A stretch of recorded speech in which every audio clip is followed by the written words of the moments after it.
उत्तर प्रदेश में नाम बदलने को लेकर लगातार चर्चाएं बनी हुई हैं, राजनीति चल रही थी। अब सिलेबस बदलने को लेकर चर्चा छिड़ी है। पहले बात छिड़ी कि मुगल इतिहास जो है उसे हटाया जाएगा।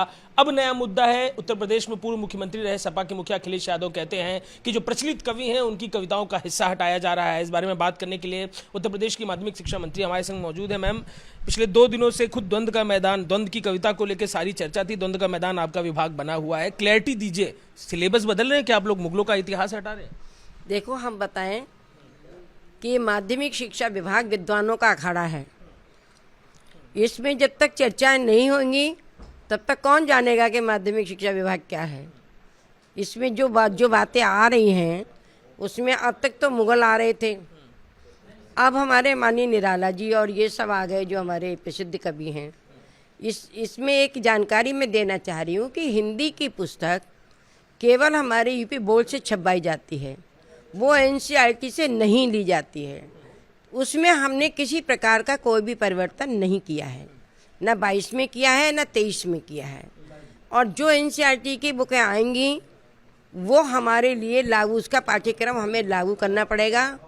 और एनसीईआरटी की जो बुकें हैं वो विषय विशेषज्ञ वहाँ बैठते हैं, परिस्थिति के अनुसार, बच्चों के व्यक्तित्व के अनुसार कि उनके व्यक्तित्व के विकास के लिए कौन सी चीज़ें ज़रूरी हैं, उस हिसाब से सारे विषय रखे जाते हैं और वो हम लागू करते हैं।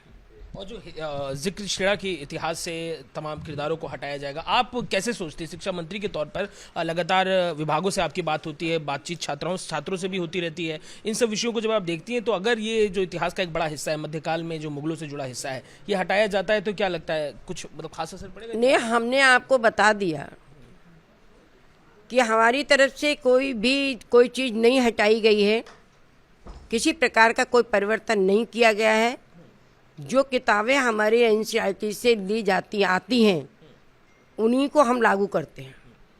अखिलेश यादव जी ने जो ट्वीट किया है उसको लेकर क्या कहिएगा? कहाँ से फीडबैक उनको मिल रहा है कि ऐसी बातें वो कह रहे हैं, उस पर कुछ कहिएगा?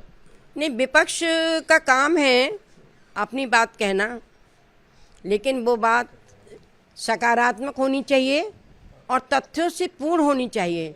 लेकिन ये चीज़ तथ्यों से परे है, क्योंकि हिंदी की पुस्तक हम खुद में छपवाते हैं, उसमें किसी प्रकार का कोई भी संशोधन नहीं किया गया है। बिना तथ्य के कोई बात नहीं कहनी चाहिए हमारे विपक्षों को। 2 दिनों से अखबारों में ये चर्चा चल रही है, तथ्य के बिना अगर ये बात की कोई कार्रवाई अगर करिएगा क्या आपकी? अगर ऐसी बात विभाग को ही कोट करते हुए कहा जा रहा है तो कार्रवाई की जरूरत लग रही है, कुछ आप कीजिएगा? ये प्रजातंत्र है, प्रजातंत्र में सभी को अपनी बात को कहने का अधिकार है। देखिए, माध्यमिक शिक्षा मंत्री जो बता रही हैं कि कोई परिवर्तन उनके हैंड से हिंदी के विषय में होने वाला नहीं है और एनसीईआरटी की इतिहास की किताबों में अगर होता है तो वो केंद्र से जुड़ा विषय है। कैमरा से राजेश पांडे के संग अजय दुबे, एबीपी न्यूज़, लखनऊ।